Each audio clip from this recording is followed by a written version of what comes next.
आज की कहानी, पुनर्विवाह। घर में जब से दिलीप की शादी की बात चली है, तब से दिलीप के मन में शादी करें या न करें यही उथल पुथल चल रहा था। लेकिन जब से सीमा को देखकर आए हैं, विवाह ना करने का विचार बदलने लगा है। अभी 1 साल ही तो गुजरे थे पत्नी नीलम के देहांत को। उस समय तो दृढ़ निश्चय कर लिया था कि अब पत्नी की जगह किसी को न देंगे। लेकिन सीमा की सुंदरता देखने के बाद उनका दृढ़ निश्चय डगमगाने लगा है। उस पर उन लोगों ने शादी के लिए हाँ भी कर दी है। अनिर्णय की स्थिति बनी हुई है। फिर सोचा मित्र राजीव जी से सलाह ली जाए। करीबी मित्र होने के साथ ही वे समझदार, सुलझे हुए व सिद्धांतवादी इंसान भी हैं। दिलीप ने कहा, यार मैं बड़ी दुविधा में हूँ। अब दोबारा विवाह करूँ या न करूँ? बड़ी झिझक के साथ दिलीप ने पूछा। राजीव जी ने उसे विवाह करने को मना कर दिया। दिलीप के दोबारा और तिवारा पूछने पर राजीव ने कहा कि अपनी बालिका वधू को क्यों भूल जाते हो, और मैं कहता हूँ फिर से शादी करने से तो अच्छा है अपनी बालिका वधू को ही ले आओ।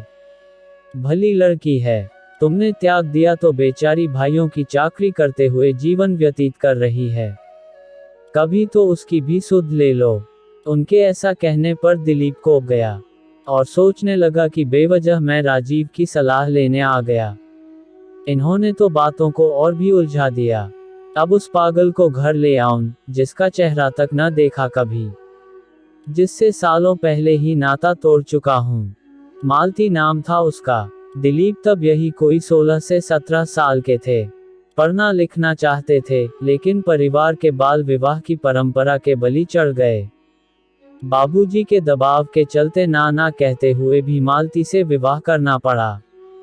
जबकि मालती अभी 12 से 13 साल की ही थी, इसलिए गौना 5 साल बाद होना तय हुआ। दिलीप खुश हो गए कि बाबूजी ने मालती नाम का जो फंदा गले में डाला था, 5 साल तक उससे पीछा छूटा और वो जी जान से पढ़ाई में जुट गए। इसी बीच दिलीप के पिताजी का देहांत हो गया। माँ तो पहले ही चल बसी थी। पिताजी ही कभी कभार मालती का हालचाल लेते थे, पर उनके गुजर जाने के बाद तो दिलीप ने जैसे उसे भुला ही दिया। 5 साल बाद जब मालती के पिता ने गौने की बात छेड़ी तो दिलीप अभी नहीं कहकर बात टाल गए। दिलीप इधर पढ़ लिख कर वो टीचर बन गए। दिखावा पसंद तो वे थे ही। टीचर बनने के बाद अनपढ़ गंवार मालती उन्हें अपनी गृहस्थी के लिए बेकार लगने लगी। दिलीप ने साफ साफ कह दिया कि ऐसी गंवार पत्नी को वो घर नहीं लाएंगे। और फिर कई लड़कियों को देखने के बाद उन्होंने सीमा को पत्नी के रूप में चुना। अमीर घराने की सीमा की सुंदरता, शिक्षा और रहन सहन के तरीके को देख दिलीप आनंदित हो गए। ये बात और है कि सीमा ने कभी गृहस्थी का कारभार को स्वयं नहीं संभाला। सारे काम के लिए उसने नौकर लगवा दिए और खुद बंद संवर कर दिन भर घर में बैठी रहती। लेकिन दिलीप को कोई शिकायत नहीं थी। इधर उनकी बालिका वधू मालती के बारे में कभी कभार सुनाई दे जाता कि उसका मानसिक संतुलन गड़बड़ा गया है। वो दिन भर बस पूजा पाठ, घर के काम काज में व्यतीत करती है। किसी से मिलना जुलना नहीं, उठना बैठना नहीं। लेकिन दिलीप पर इन बातों का कोई प्रभाव नहीं होता था। एक दिन मालती ने दिलीप से कहा, आप मुझसे नजरें चुरा कर क्यों बातें करते हैं? इतनी बुरी शक्ल नहीं मेरी कि सुबह देख लो तो दिन भर पानी न मिले। वह ऐसा कहते हुए खिलखिलाकर हंस दी वो और बाहर चली गई। तब पहली बार दिलीप ने मालती को नजर उठाकर देखा था। जैसा सोचकर उन्होंने मालती का परित्याग किया था, वो वैसी बिल्कुल भी नहीं थी। सुंदरता में सीमा से 19 नहीं थी, न ही उसका रहन सहन खराब था। हाँ, उसने सीमा की तरह मेकअप नहीं थोप रखा था, लेकिन उसकी सादगी में एक अलग ही बात थी। लेकिन अगले ही पल दिलीप को लगा कि वो ये सब क्यों सोच रहे हैं। उन्हें क्या मतलब, वो चाहे जैसी दिखे। चाय पीकर वो नीचे उतरे तो घर एकदम बदला बदला सा लगा उन्हें। पूरा घर अगरबत्ती की खुशबू से महक रहा था। शायद अभी अभी मालती पूजा करके उठी है। दिलीप के नीचे आते ही प्रसाद की थाली लेकर मालती हाजिर हो गई। पर दिलीप को इन सब में रुचि नहीं थी। मैं कभी पूजा पाठ नहीं करता और न ही ईश्वर में विश्वास करता हूँ। पिता के देहांत के बाद इस घर में कभी पूजा पाठ नहीं हुई। बेहतर होगा कि तुम भी अपनी नौटंकी इस घर में ना चलाओ, और ना ही इस घर को अपने अनुसार चलाने का प्रयास करो। दिलीप ने जानबूझकर बहुत सख्ती से ये बात कही थी, लेकिन मालती के चेहरे पर उन्हें कोई नाराजगी नजर नहीं आई। मैं अपने अनुसार घर चलाने का प्रयास नहीं कर रही हूँ। हाँ, लेकिन जब से इस घर में हूँ पूजा पाठ का अपना नियम नहीं बदलूंगी। बरसों पूजा करके ही तो आपको पाया है। अब अगर पूजा छोड़ दूंगी तो ईश्वर समझेंगे कि मैं स्वार्थी हूँ, और काम बन गया तो उन्हें भुला बैठी। दिलीप फिर अचंभित हुआ और कहने लगा, जिस स्त्री का उसके पति ने अनायास ही त्याग कर दिया हो, उस पति के लिए व्रत उपवास पूजा पाठ कोई स्त्री कैसे कर सकती है, और किस विश्वास के बल पर। शायद मालती ने दिलीप के मन की बात पढ़ ली थी। कहा कि मुझे विश्वास था ईश्वर मेरे साथ बुरा नहीं कर सकते, जन्म जन्मांतर का रिश्ता ऐसे टूटता है भला। इतना विश्वास एक ऐसे व्यक्ति पर जिसे परखने का मौका भी नहीं मिला कभी। तब दिलीप बोला कि नहीं, सब बकवास है। मुझे फांसने और आकर्षित करने की कुशल चाल मत चलो। और सोचने लगा कि वो चाहे जो भी कहे, लेकिन मैं इसकी बातों में आने वाला नहीं हूँ। और फिर ऐसे ही 1 महीने कब बीत गए, दिलीप को पता ही न चला। लेकिन इस दौरान वे महसूस करने लगे थे कि मालती की मौजूदगी अब उन्हें बुरी नहीं लगती। सच पूछो तो घर क्या होता है, रिश्ते किस तरह जिए और सहेजे जाते हैं, ये उन्हें मालती के इस घर में आने के बाद ही पता चला था। उसकी हर बात का, हर हरकत का न चाहते हुए भी वो सीमा से तुलना करते, और इस तुलना में मालती हमेशा सीमा को पछाड़ देती। लेकिन वो ये बात मालती पर जाहिर करना नहीं चाहते थे। वो तो बात बात पर कड़वी बातें कहने, उसका अपमान करने का कोई मौका नहीं चूकते थे। लेकिन मालती हर हाल में शांत बनी रहती, बस चुपचाप जिम्मेदारियां निभाते हुए, कोई अपेक्षा नहीं, कोई सपने नहीं देखती थी। शायद पति के घर में जगह मिल जाने के बाद उसका कोई सपना शेष बचा ही नहीं था। लेकिन इसी बीच एक घटना घट गई। दिलीप अपने बेडरूम में सोए थे। आधी रात बीत चुकी थी कि बिस्तर पर किसी के हाथ का स्पर्श पाकर वो हड़बड़ाकर उठ गए। ये मालती का हाथ था।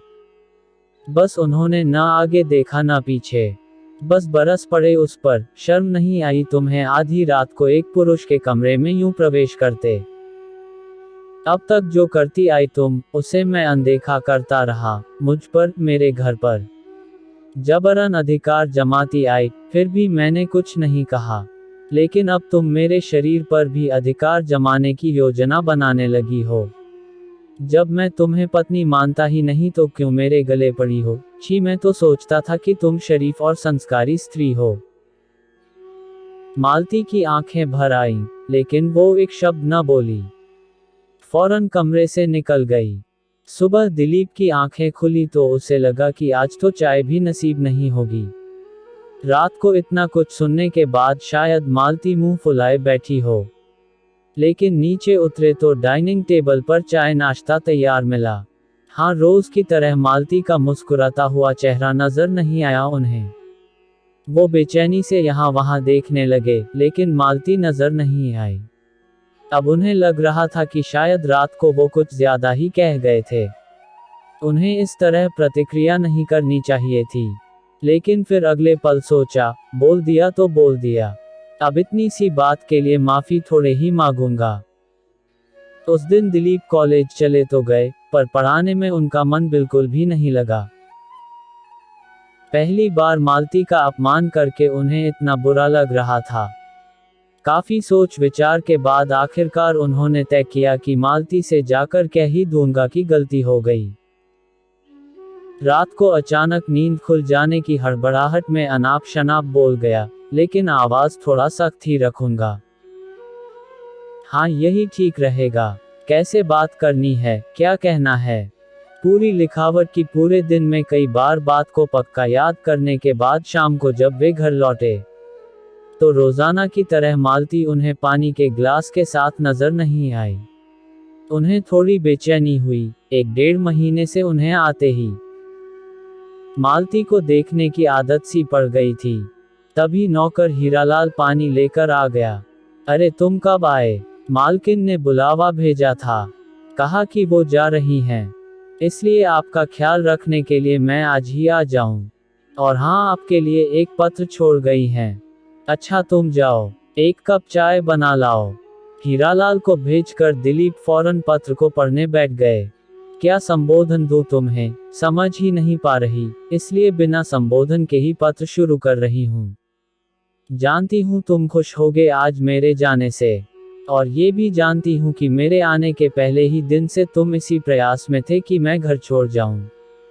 इसीलिए बात बात पर मेरा अपमान करते रहे, वरना इतना बुरा बोलना तुम्हारा स्वभाव नहीं है।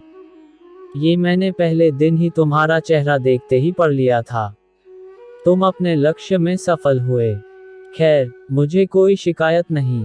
ईश्वर ने पति सेवा का भले ही कुछ दिनों के लिए ही सही, जो मौका दिया, उसके लिए मैं उनकी बड़ी आभारी हूँ। शेष जीवन इन्हीं दिनों को याद करके गुजार दूंगी। पत्र लिखने का कारण शिकायत करना नहीं है, बस अपनी सफाई देना चाहती हूँ। हालांकि झूठ को झूठ साबित करने की कोई जरूरत नहीं होती, और न ही मुझे ऐसी आदत है। उस दिन रात को मैं तुम्हारे कमरे में तुम्हारा प्यार पाने की इच्छा से नहीं आई थी। अपने पति का प्यार पाने की सोचने की भी गलती नहीं कर सकती। दरअसल उस दिन मैं रसोई में काम करते गिर गई थी और बहुत चोट आई थी। दर्द बर्दाश्त नहीं हो रहा था, इसलिए दवाएं लेने तुम्हारे कमरे में आ गई। ये सोचकर तुम्हें जगाया नहीं कि दिन भर के थके हो, अकारण नींद क्यों खराब करूं। दवाई का बैग तुम्हारी तकिया के नीचे था, इसलिए स्वयं निकालने की कोशिश करने की गलती कर बैठी। नहीं जानती थी कि पति के बिस्तर पर हाथ रखना भी एक पत्नी के लिए इतना बड़ा अपराध हो सकता है। तुम्हारी किसी बात का इतने दिनों में बुरा नहीं माना, लेकिन अपने चरित्र के विरुद्ध कुछ नहीं बर्दाश्त कर सकती, इसलिए जा रही हूँ। हीरालाल को बुला भेजा है और उसे सारी बातें समझा दी हैं। वो मुझसे भी बेहतर तुम्हारा ख्याल रखेगा। पत्र पढ़ते पढ़ते दिलीप की आंखों से दुख के आंसू बहने लग गए।